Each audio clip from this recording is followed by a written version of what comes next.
we are on time. So, we'll continue to do so. And, as Vikas said, we'll hand it over to the next session. Let me invite our chairpersons first. First, I would like to invite Dr. Vijay Anand P. Reddy from Apollo Cancer Institute, Hyderabad. Followed by co-chairperson Dr. Kaustubh Mulai, Center of Science, and Dr. Firuz PM, coming right from Bengaluru. I see all three faces here. Good afternoon. Hi, everyone. Good afternoon. Hi. Okay, I hand it over to you guys and we'll get started. Hi, Kaustubh. Hi, everyone. Thank you very much, Raj. Vijay, you can put on your camera. Okay. Hi. So does the moderator give a small introduction before you start, sir? Yes. Yes. Okay. Hi. And welcome, everyone, to the Ocular Oncology session of TOS Vision 2021 today. Well, it has been a great academic feast so far, and I hope Ocular Oncology session is also going to be equally useful and mind-blowing with great speakers over here. We have the doyens of ocular oncology in India with us, Dr. Santosh Hunawar, Dr. Vijayanand Reddy, the great pathologist, Dr. Kaustubh, who's going to speak on specific topics. We will keep it really focused so that there is more of assimilation of knowledge from this particular session. So going on to the first topic of the day is our very own mentor of mentor, Dr. Santosh Hunawar, who will be talking to us regarding what is new in ocular surface and eyelid tumors. Over to you, Dr. Santosh. Thank you. I'll share my screen.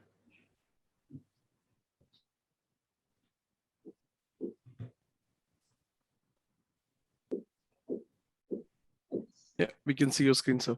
All right. So I'll be talking about ocular surface tumors, what is new, and covering a bit of diagnosis, topical management, surgery, radiation, and target therapy. Imaging has come in a big way in ocular surface tumors. If these are 4 pigmented tumors, and we all know that these may be nevi, there are clinical criteria as well. We have a clinical checklist. But sometimes there could be a diagnostic dilemma, and then comes the role of either anterior segmentosity or UPM. Example is this young child who is a son of a physician who was concerned with his fleshy pink lesion with some amount of feeder vessel and intrinsic vascularity and a little bit of breach of the limbus. So we don't know what it is. It's amelanotic, so we can't say straightforward that it is a nevus.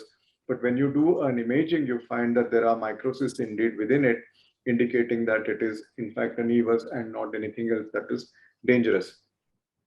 In ocular surface squamous neoplasia, sometimes there could be diagnostic dilemma despite very established clinical features. In such situation, we can use anterior segmentosity. Carol Karp has taught us that hyperreflective, as you see here, this epithelium is absolutely white, hyperreflective as compared to normal grayish corneal epithelium. Hyperplastic, you can see increased thickness, which ends in a snout-like abrupt truncation, is indicative of OSSN. We can also judge the depth of the lesion by using anterior segmentosity. That will help us in doing surgery. Example is this patient where the lesion is limited only to conjunctiva, and that is the bubbly Tenon's layer. So plane of dissection in this patient can simply be subconjunctival, and we really don't have to worry about scleral invasion or corneal invasion. Even here, you can see the extent of corneal invasion is very, very superficial. So this is a patient where there is predominantly corneal OSSN, and here the judgment of depth may be difficult by slit lamp evaluation because we don't know what is the posterior extent of the lesion. Then if you do an imaging, you find that the posterior part of the cornea is actually bowed and the cornea is splayed here in this part, indicating full thickness corneal invasion. So surgery itself will not help this patient. You'll probably need plaque brachytherapy as well. We can also use these imaging tools to diagnose if there is anterior segment invasion, such as iris, ciliary body invasion, which otherwise could not be clinically detected. OCT angiography has also come in a big way in anterior segment tumors, specifically in looking at the vascularity pattern and predicting local tumor recurrence. Now about the management, we have topical therapy. We have topical chemotherapy and immunotherapy. In topical chemotherapy, we have mitomycin and 5-fluorouracil, and interferon is the immunotherapy.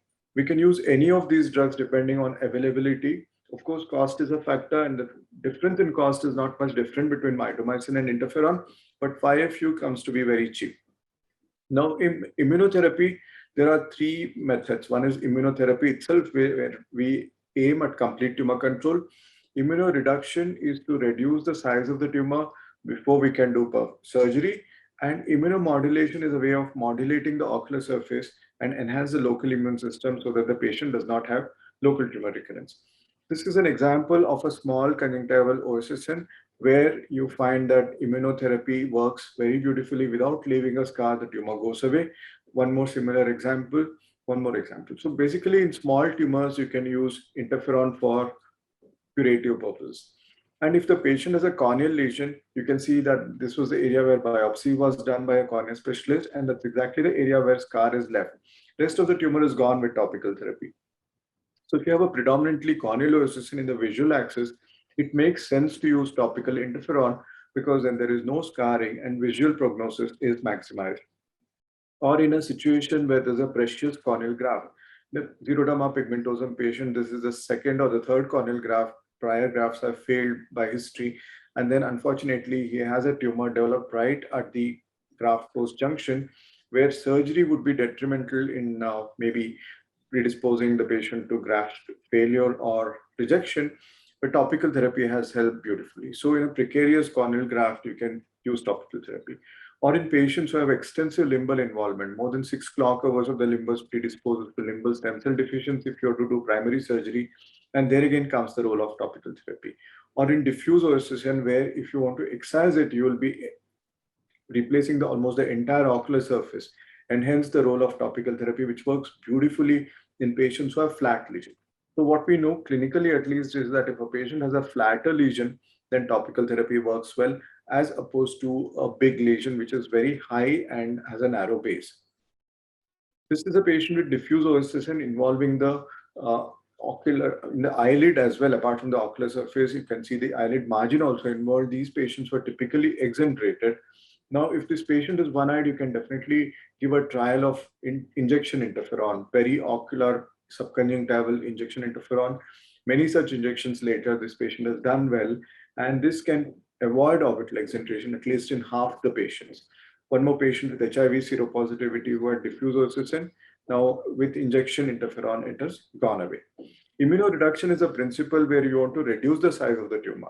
This is based on the principle of tumor epicenter, that is invasive squamous cell carcinoma, followed by carcinoma in situ, mild, moderate, and severe, moderate, and mild dysplasia. So most peripheral zone is the mild dysplasia, intermediate zone is moderate, and this is severe carcinoma in situ and invasive squamous cell carcinoma. What topical therapy does is it wipes away every bit of the tumor except the invasive component which is left. So that is all that we need to excise instead of doing a large excision, which would have been done earlier. Immunomodulation is specifically for patients with xeroderma pigmentosum and also for patients who have immunosuppression where they could have multifocal tumors and multifocal recurrences. When we talk about surgery, it is always excision with tumor-free margins along with alcohol-assisted keratoepitheliectomy for the corneal epithelial component and cryotherapy to resection edge based obviously upon a very detailed clinical evaluation and the picture that we draw by hand. I'll skip the video of the surgery, just show that surgery works well in majority of situations, and intraoperative OCT guided surgery also helps. But what is the advance in surgery is the use of primary simple limbal epithelial transplantation for large tumors where we can reduce the risk of conjunctivalization and secondary limbal stem cell deficiency. So that can be done as a primary procedure when you have large tumors to excise. Now the role of adjuvant therapy has been further optimized. Now we have this protocol where if the resection edge is positive with only dysplasia and carcinoma in situ, if you've done cryotherapy already, then you can observe it or provide topical chemotherapy or immunotherapy if cryo has not been performed. If the resection edge is positive and it is invasive squamous cell carcinoma, then you have no other option but to re-excise for medical legal purposes at least. If the resection base is positive and if the pathologist were to tell you that at which clock hour is the base positive, if it's 1 clock hour or 2 clock hours, you can go back and do cryotherapy in that area. Suppose resection base is positive, and if it is diffuse and we have no way of identifying which part of the base is positive, then we have to resort to plaque brachytherapy. Let's see some of the cases which are beyond surgery. Patients who have scleral invasion or anterior segment involvement were considered for extended enucleation or exentration. Now we have histopathology guided adjuvant or secondary plaque brachytherapy in these patients. So what we do is, without disturbing the sclera or corneal stroma, we excise the tumor. And if the scleral base is positive, corneal base is positive, we can go back and place a secondary ruthenium plaque with very good results. So all these patients who have had scleral involvement, where scleral involvement was confirmed by histopathology, have been placed a secondary plaque, which works very well. Now, what is the role of image-guided primary plaque brachytherapy? This is where actually the role of OCT and the clinical judgment, UBM, MRI, and also intraoperative judgment comes in place. You keep a plaque ready, and if on intraoperative evaluation, apart from imaging, MRI, etc., you find that the scleral base is clinically positive, or if surgery is not possible because of tectonic reasons such as this, if you were to do surgery in this melted cornea situation, you will end up with a corneal perforation which has no way to repair. You can do primary plaque brachytherapy, which works well. So you calculate the height of the tumor and then do a gentle debulking, or even without that, if you can place the plaque reliably, you can do plaque brachytherapy, and it works very well, as you see here. So we have either primary or secondary plaque brachytherapy, which gives about 90% eye salvage. In advanced OSSN, since Vijay is here, I want to show this particular case where a young chap who had multiple prior excisions has had intraocular extension into the choroid and also ciliary body, and he was very, very keen on eye salvage. He came with choroidal detachment and retinal detachment. So what Dr. Reddy did was to plan a very nice radiation field for him. Consequently, his intraocular tumor resolved, as you see here, and the ciliary body component also resolved. He maintains very good vision till date. And for patients who have extensive or diffuse conjunctival melanoma, where there is anterior segment involvement, but the patient has 6/6 and 6 vision and is keen to retain the eye, we know that in conjunctival melanoma, it doesn't matter what treatment you give, and the rate of regional lymph node metastasis remains the same. As long as the local tumor control is achieved, we can still excise the tumor, skip the video, and then provide plaque brachytherapy for excellent tumor control. So this patient has had rotational plaque brachytherapy, where almost the entire ocular surface has been treated in 4 sessions of plaque, which are done consecutively. Last bit is about vaporization of tumors. You can see conjunctival lymphangioma, where bleomycin could work, but with corneal toxicity. We can simply vaporize this by radiofrequency electrode and resurface the ocular surface with amniotic membrane. Target therapy with rituximab injection, where patients can undergo surgical excision and very little tumor is left posteriorly, which is not worth giving radiation in mild lymphoma, works beautifully well, as you see here, perilesional rituximab. And we have mutational spectrum in melanoma, which have a specific drug to give. And there are reports appearing in the literature about this. This is one of our own patients, where the patient had regional lymph node metastasis and he had access to nivolumab. And when this patient was a drug for his regional lymph node metastasis, his conjunctival component, which had recurred, also started regressing. So we have a scope for using target therapy for extensive conjunctival melanoma, which may be inoperable, or in patients who don't want surgery or want to temporize the situation because of age and systemic conditions, etc. So in conclusion, I would say that there are a lot of changes that are happening in the field of ocular surface tumors. Imaging, target therapy, innovative use of radiations have resulted in much better outcomes. Thank you, sir.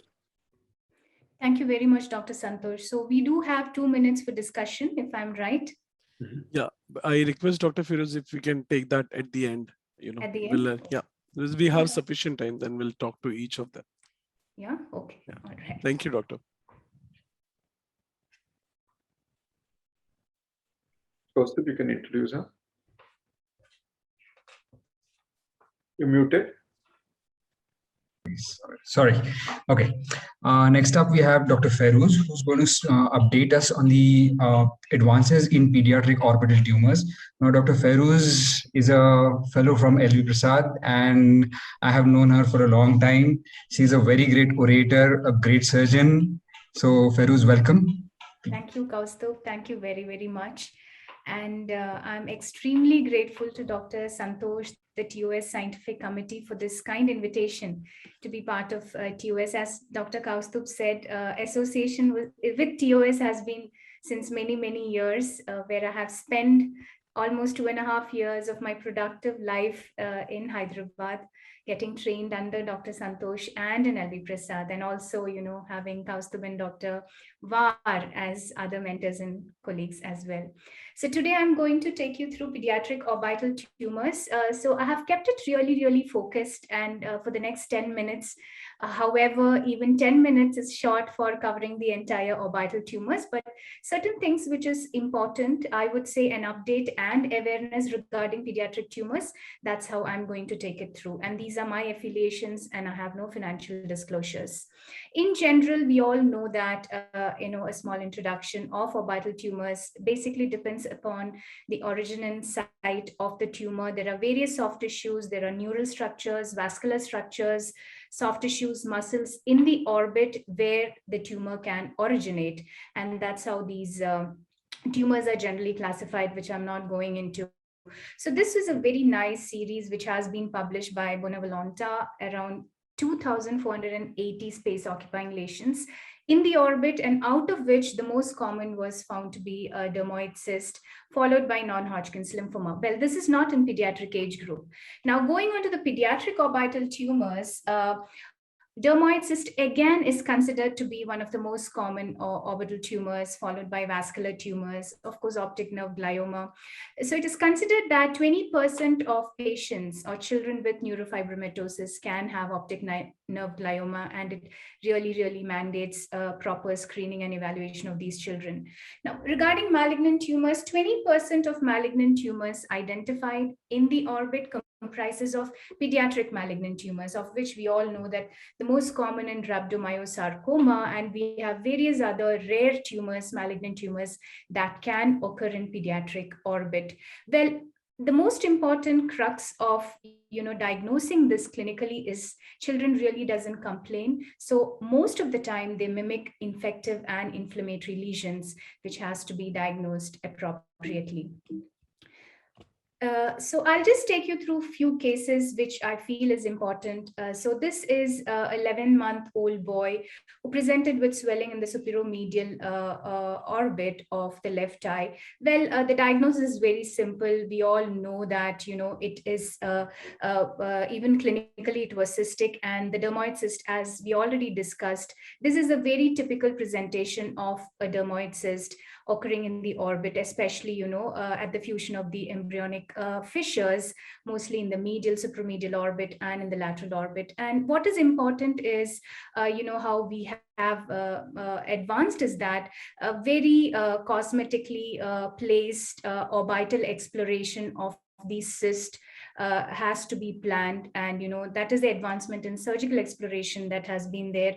And it's very, very important to excise these lesions intact so that it doesn't incite any inflammation in the orbit. And well, this is a dermoid cyst. So in continuation with this particular case, the other presentation that children can present, this child had a history of fall from the bed, and with the traumatic history, the patient came in, and the patient was referred to rule out retrobulbar hemorrhage and infection and hematoma in the upper eyelid. So this is how the child presented with. Well, taking in consideration the history of trauma, the child was started with antibiotics to take care of, the inflammation. But still it progressed. And then it was this time that, we went inside the orbit thinking again that there could be some abscess in the orbit related to the infection. But surprisingly, what we found was the evidence of a dermoid cyst. So this was a case of a ruptured dermoid cyst, which was presenting as an inflammation in a child. A 12-month-old boy, again with a bulging of the left eye, proptosis and dystopia. And as you can see here in the image, there is again a very heterogeneous lesion situated in the inferior orbit, where you can even find calcification or a bone which is outlining the lesion. It is cystic, it has got multiple compartments.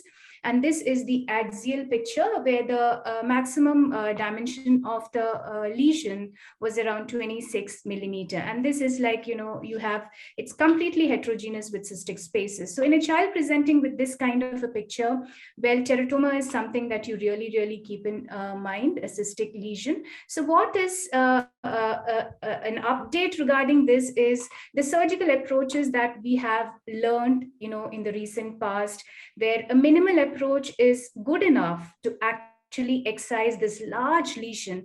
As you can see here, this is the, a cystic component, this is the fleshy component of the lesion. Even a bone component of the lesion could be excised completely, totally, with a conjunctival approach in the inferior orbit with a lateral canthal, extension. So this is what we have learned in the recent past, although surgical exploration in a pediatric orbit is mostly difficult because of very small orbit, but still with, advancement in the microsurgical approaches have helped us in surgical removal of these large lesions. And this was, of course, an orbital teratoma, which was benign.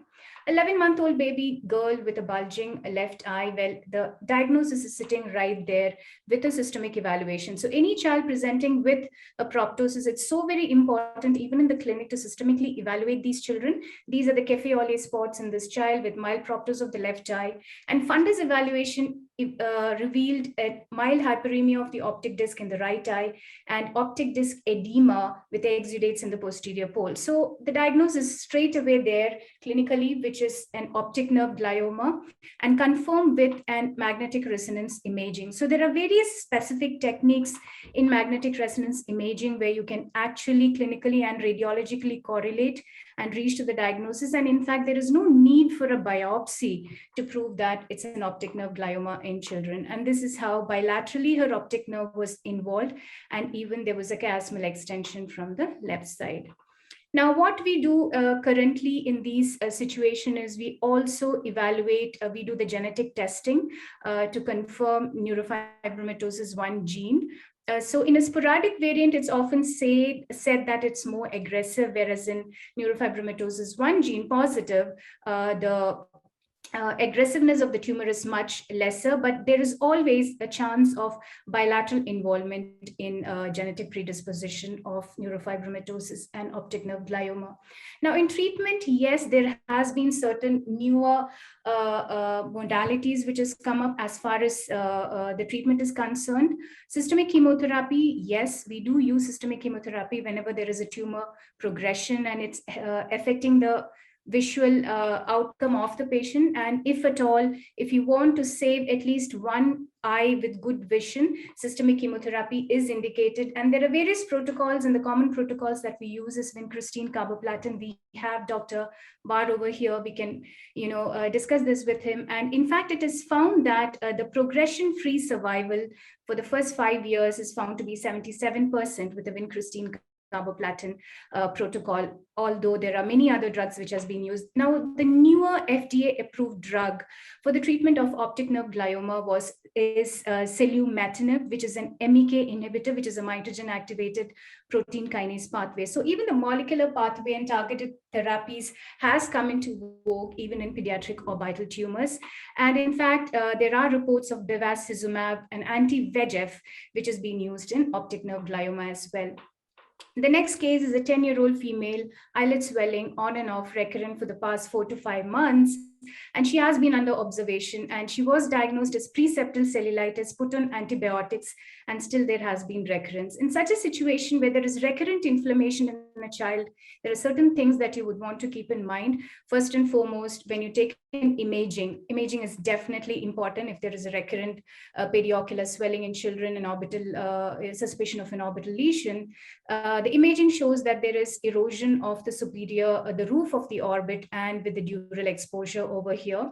We went inside with certain diagnoses in mind. One of the diagnoses that we kept in mind was eosinophilic granuloma. The second was even tuberculoma in the orbit can present like this, or very, very rarely fungal infection. So this was a very slimy growth which was found there. Now, the important is that the histopathology has advanced so much, which of course Dr. Kaustubh is going to touch upon in detail, that there are various immunohistochemical markers and even rapid diagnosis is possible in such situation where the treatment can be immediately given to these children, including intralesional triamcinolone acetonide. And this, of course, came as eosinophilic granuloma.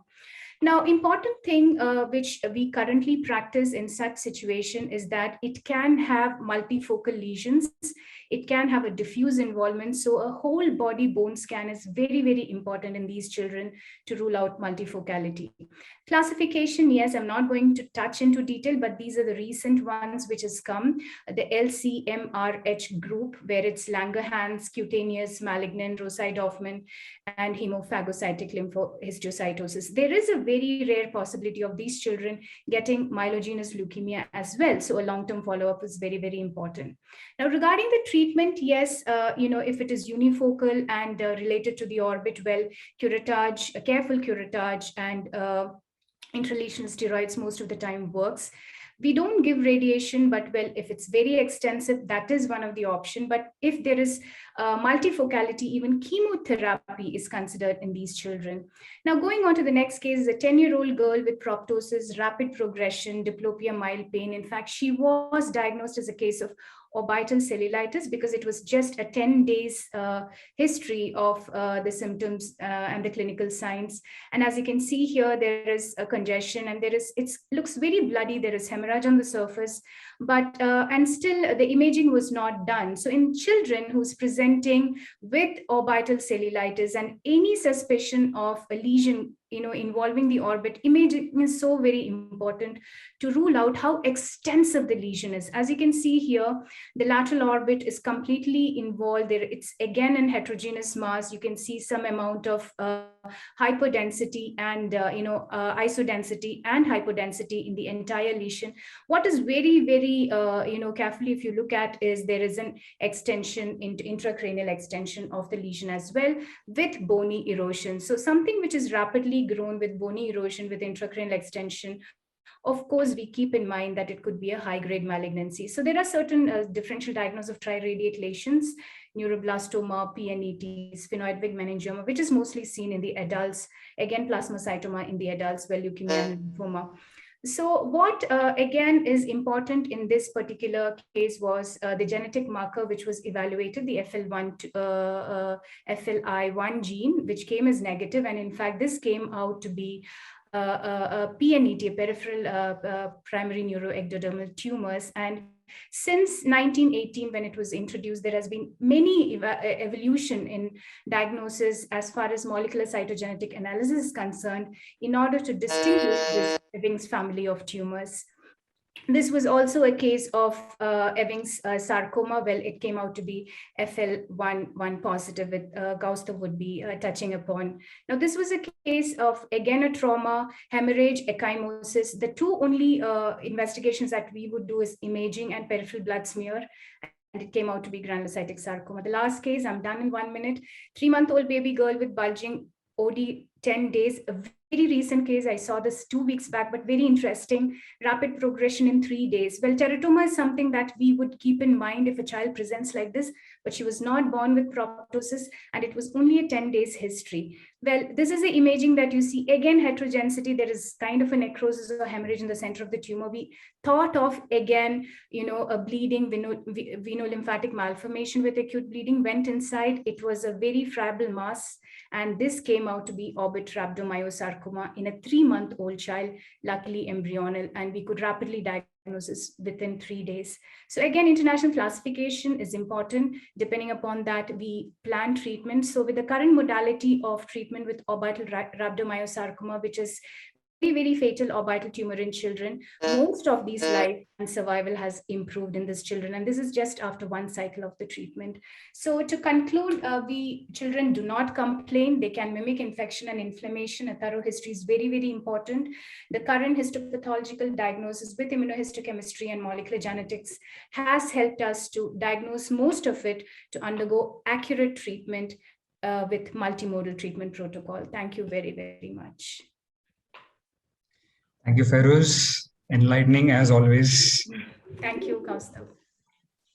So, well, may I invite the next speaker, again, a very dear friend and colleague, an excellent pathologist, where I have been trusting him with all my specimens, although I don't mind sending it or couriering it from Bangalore to Hyderabad, and so is the association. And why it is so important is, like, for an ocular oncologist, it's definitely not possible to survive and deal with patients without a good pathologist.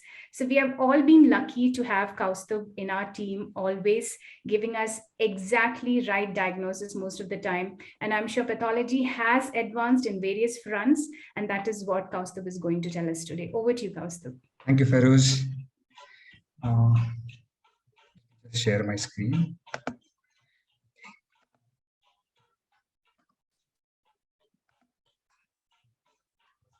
Okay. So pathology has for long been considered as the mother of medical science. Now, in the earlier lectures by Dr. Feroz and Dr. Santosh, we heard references to targeted therapy, immunohistochemistry, histopathology. So I'm just going to take the same discussion forward. Histopathology over years has witnessed an evolution from being autopsy-based to the current molecular pathology.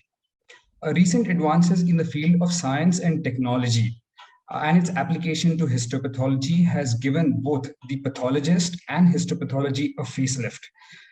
Pathologist is no longer a person who works in solitude and whose only job was to confirm the suspicions of a radiologist or a clinician.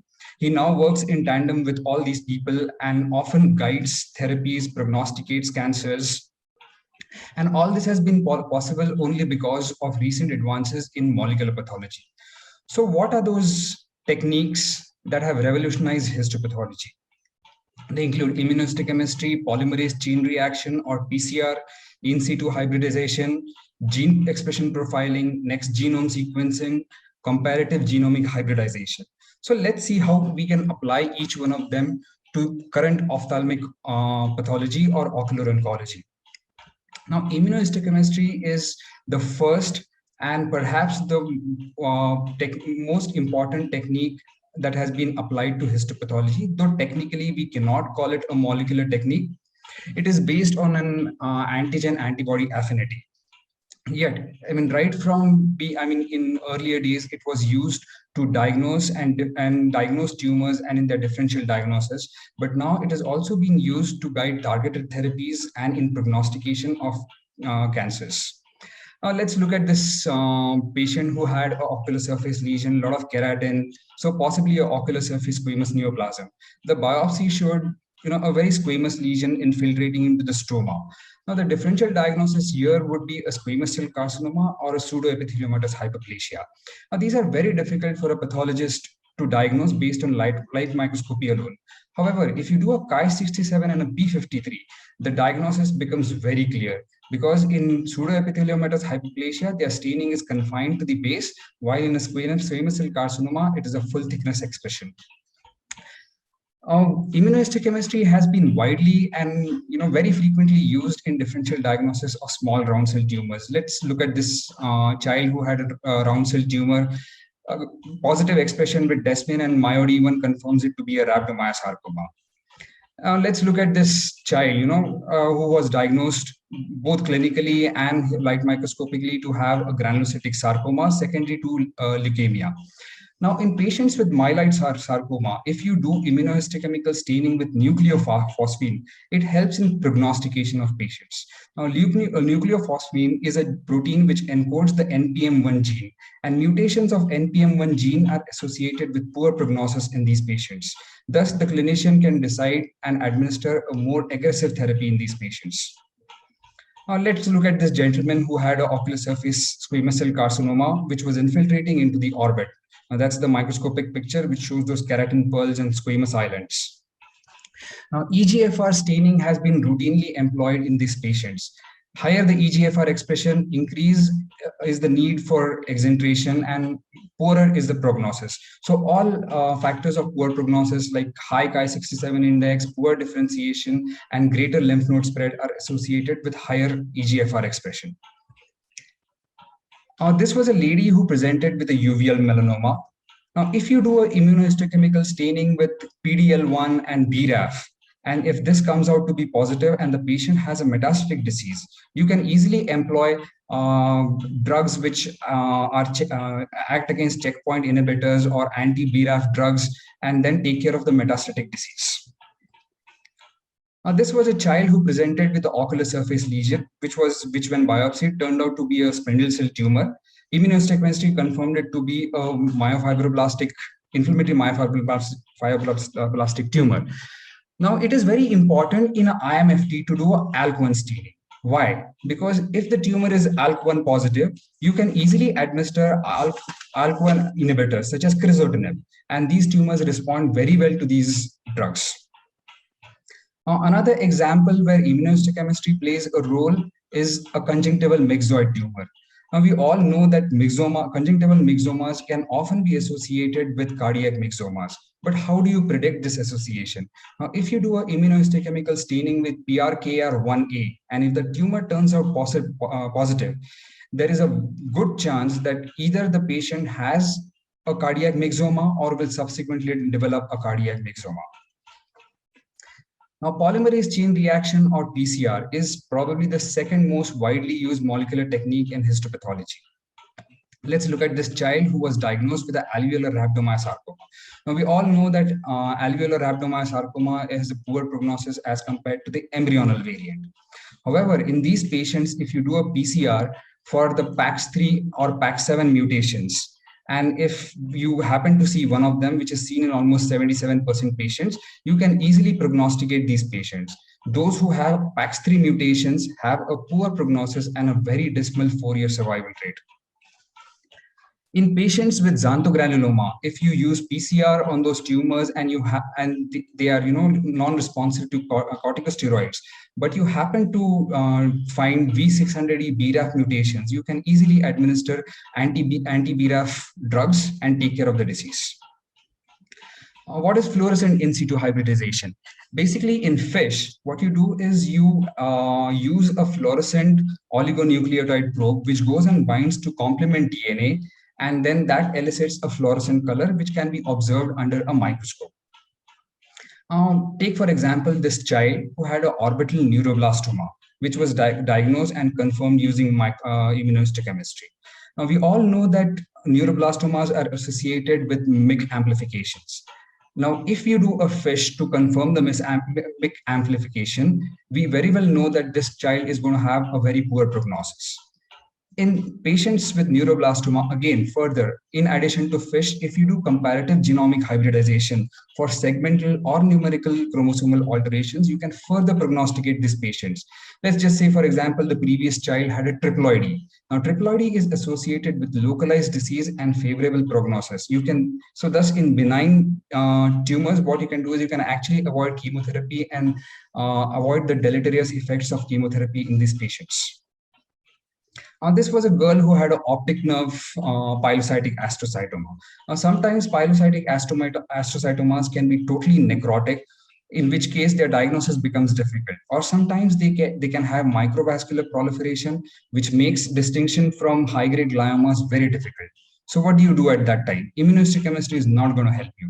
So in those patients, if you do a FISH and you happen to find the BRAF KIAA 1549 fusion, it helps not only in diagnosis, but also as a prognostic marker, because patients who have this kind of fusion have a better 5-year progression-free survival. Next comes karyotyping.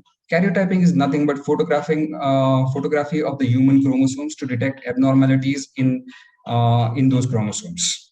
Now, the most widespread use of karyotyping in ophthalmic tumors has been in uveal melanomas. Now, we can easily classify these tumors as being of low risk or high risk for a metastatic disease. Similarly, gene expression profiling is nothing but, what you do is you study the activity of thousands of genes at a single time to get a global idea of cellular function. Gene expression profiling has been thoroughly applied to uveal melanomas to differentiate low-risk class 1 tumors from high-risk class 2 tumors.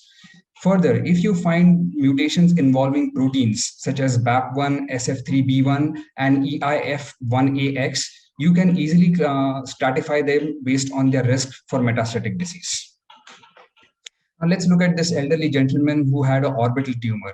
Now microscopy and immunohistochemistry confirmed it to be a diffuse large B-cell lymphoma. In earlier days, both the clinician and the pathologist used to be content with calling this as a DLBCL. Then came the era when DLBCLs needed to be classified as being of ABC or GCB type. But now, gene expression profiling has been applied to DLBCLs to further classify them into 5 different categories based on the various types of mutations involved. Now, why is this important? Again, to prognosticate them.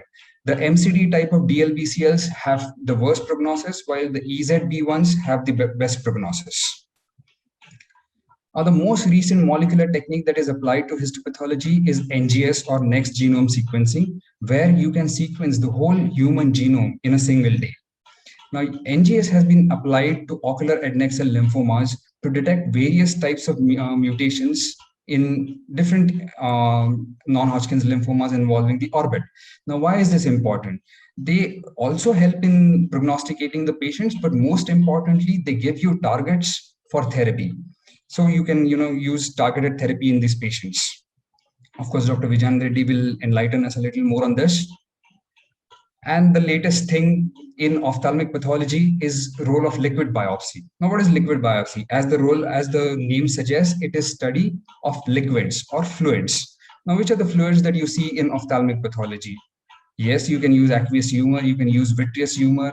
If there's a cystic tumor, you can probably use a cyst fluid. You can also use blood. So it is quick as compared to the standard biopsy. It involves minimal pain and it is minimally invasive. Now, what you do when you do a liquid biopsy is there are sometimes tumor cells which get detached from the main tumor. Sir, you're muted. Please unmute.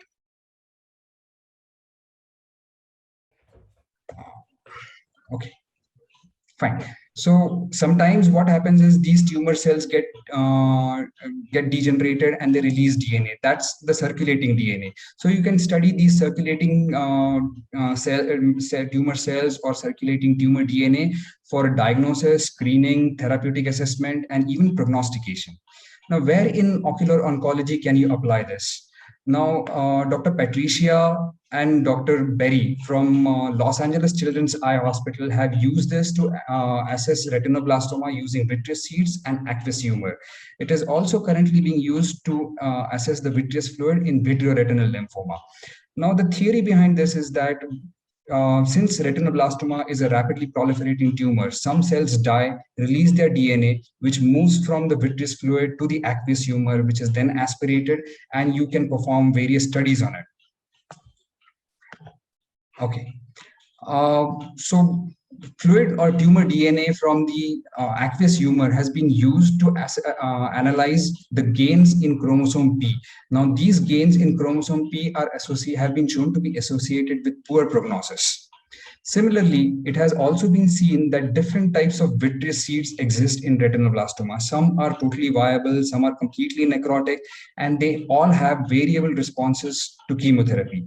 Thus, analysis of vitreous seeds can help you assess response to therapy. So to conclude, pathology is ever evolving with numerous subdivisions and super specialties are increasing by the day. However, clinical context and basic histomorphology forms the foundation of cancer diagnosis. These ancillary techniques have to be performed only when relevant. However, when performed, they offer several advantages, and their judicious use is the need of the hour. Thank you. Thank you very much, Dr. Kaustubh, and it was an excellent overview in this limited time. And we all understood very well now that, ocular oncology, pathology in ocular oncology is just not diagnosis, but more to it, even, in prognosticating the tumor and selecting the right treatment modality, ocular pathology plays a major, major role. So now we go on to the next speaker of the day.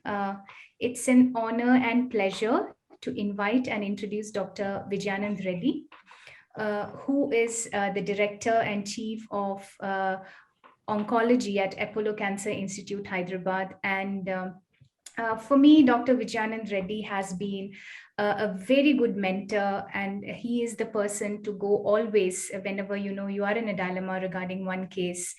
And I would easily say that he is one of the only medical and radiation oncologist in India who has been associated with ocular oncology for more than 20 decades so far. So today he is going to enlighten us regarding the cutting edge radiotherapy techniques in ocular oncology. Over to you, sir, and welcome. Thank you, Feroz, for the kind introduction. Let me share the, I'm allowed to share the screen. Are you able to see my screen, Feroz? Yes, visible Right. and audible. You know, after playing 18 holes in a golf, and then I wanted to rest, and always Santosh puts me as the fourth speaker. I'm really tired, but with your introduction, I've become very alert. Thank you So so we have much. a Bangalorean who has come fourth position in Olympics in golf. I'm coming there on 25th. All right, so go ahead. Thank you. Good. So the briefly radiation, you all know that it's done in as a brachytherapy or by teletherapy. Brachytherapy has got all the advantages that you're delivering the entire radiation in the vicinity of the primary tumor. So we have surface application or interstitial as far as the ocular oncology is concerned. So surface, this is what the advantage of brachytherapy. Look at the dose in around the target where the radioactive source is being placed. Now, this is plaque brachytherapy, and we all use this in melanoma, retinoblastoma, hemangioma, and ocular surface neoplasia. Now, brachytherapy sources in India, what we use are iodine and ruthenium, and iodine has got the advantage of having customized sources can be placed in the plaque, whereas ruthenium, we got the great advantage is easily to handle, and at least once in 2 years we can change it, and it's easier as far as the cost is concerned. So what we use is mainly ruthenium. We have notch plaques and round plaques, and fortunately we have BARC developed a new plaque in India, which is very, very affordable, 11 lakhs versus 50,000 in India. So this we have presently round plaque as well as the notch plaque available, and it's just 50,000 rupees, and the first source is given free of cost if somebody wants to start it.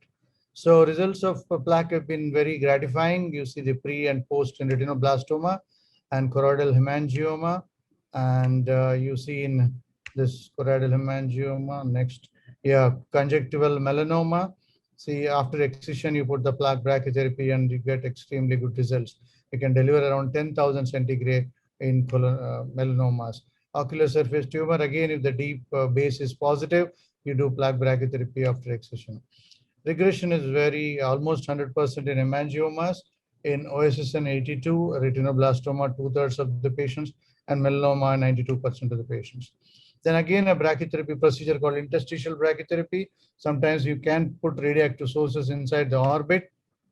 In a case of carcinoma lacrimal gland residual after chemoradiation, you can excise it and put the radioactive sources there, and you can then do this tubes connected. This is how high dose of radiation is delivered in the vicinity of the tumor bed after the excision, and they are connected to the afterloading sources. There, both the patient and the doctors are safe. Now this is pre and post, and this unfortunate lady after 4 years developed lung metastasis, but there is absolutely 100% local control. External beam radiation, we moved from cobalt to linear accelerator. The greatest advantage of linear accelerator is controlled by the computers, and with the technology moving forward and forward, we can control the beams in whatever way that you want. In the past, we used to have a single beam radiation for retinoblastoma.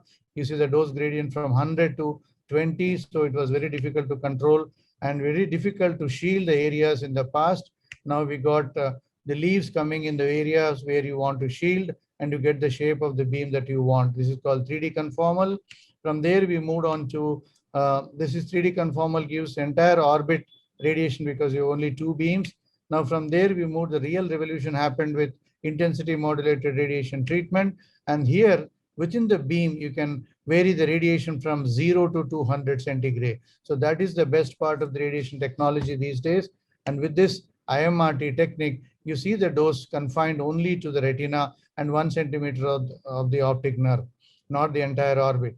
So wherever you want to deliver that kind of radiation, you see the entire retina being treated, lens and cornea are spared, and you got the 1 centimeter optic nerve being included. So in a bilateral field retinoblastoma, you see in a single 1 minute, this child has been treated with IMRT. You see both the eyes in 1 minute. You see the entire retina being treated, sparing the cornea, and then you see 1 centimeter of optic nerve in both the eyes when treated in one single go. Now you got image-guided radiation treatment where the patient is lying on the couch and you get checked by X-rays and cone beam CT when the patient is on the couch, and then the robotic couch get adjusted in 6 dimensions and then make sure that the beam entry is 0.1 millimeter accurate. And then after verifying all those things only, then the beam is on. And when the patient is on treatment, he is under supervision of infrared cameras with 6 points put on the patient. If there is any fraction of a movement, then you get the treatment stopped. And then you have tomotherapy, which is extremely good technology, where you find that the beam is rotating around the patient. Simultaneously, the couch is moving from in and out. That means you can deliver radiation when the couch is moving as well as the linear accelerator is moving. So you can treat from head to toe in one go. For example, you have a craniospinal radiation, or you have a tumor in the liver, or a tumor in the orbit. In a metastatic setting, we can treat in one single go. So now the skin and skin reactions, cornea and, are protected in any kind of external beam radiation. This is a conjunctival lymphoma before and after, and you see the no evidence of radiation being given into these patients.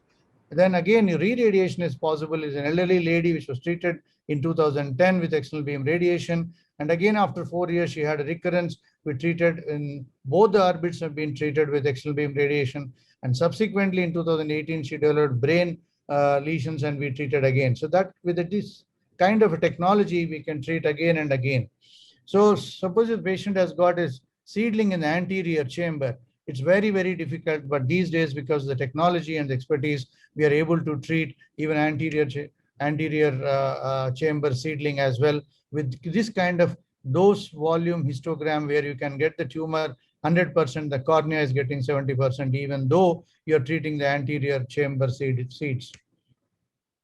Similarly, rhabdomyosarcoma, you know, all the areas up to the orbit, up to apex, inferior orbital fissures, all the optic canal, lacrimal gland can be spared while treating this entire orbit with all those things.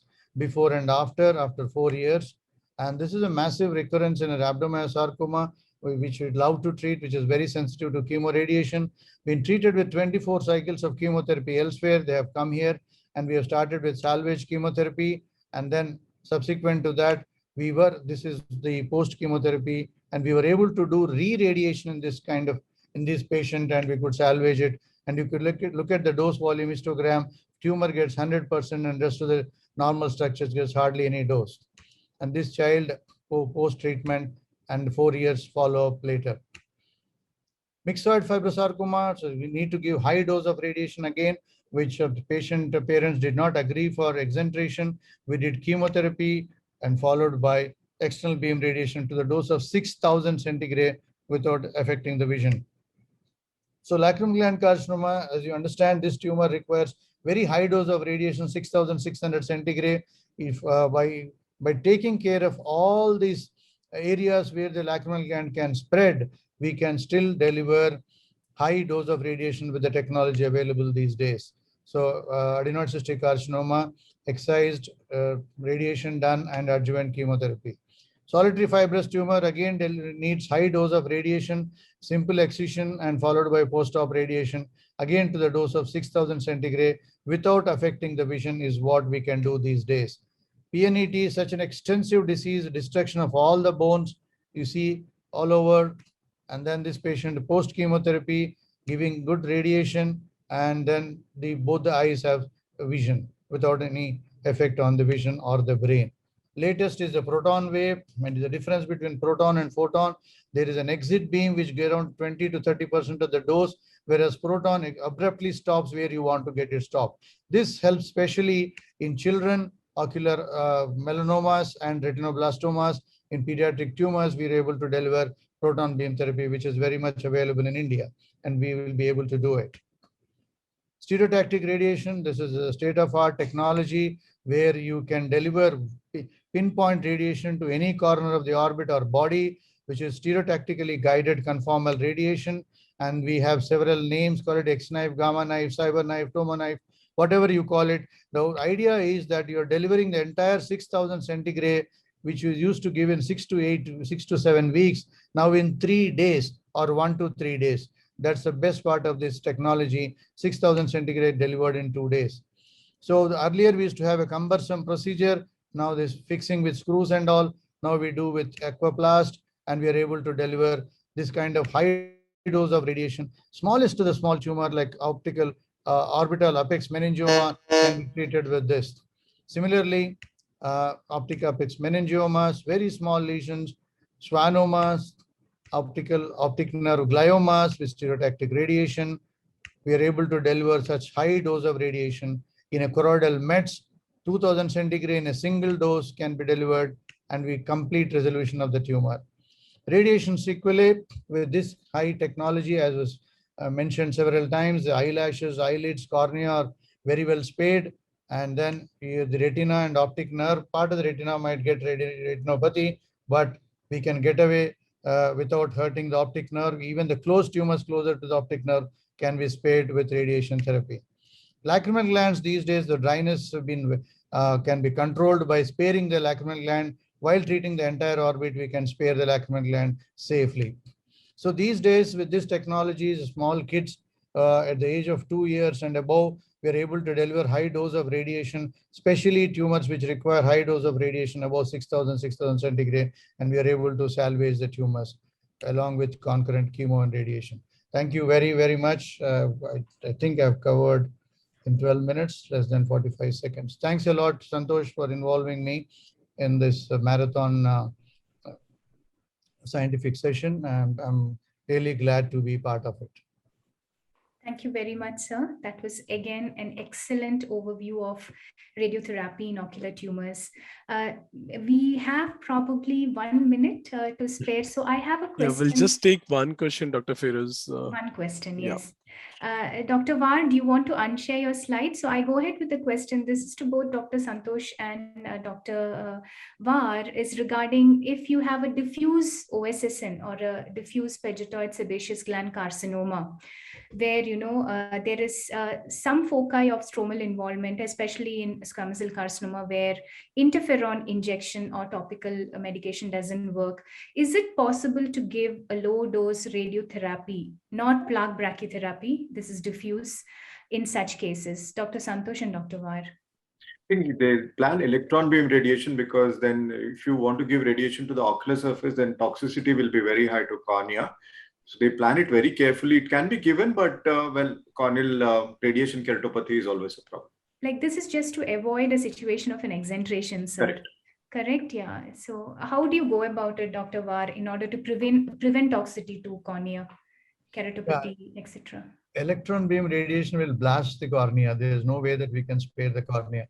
We again do external beam radiation. We design a what you called 0.5 centimeters thick with a circular aperture right on the eye, and then treat this patient. So entire conjunctiva around the cornea that can be treated with external beam radiation with photons only.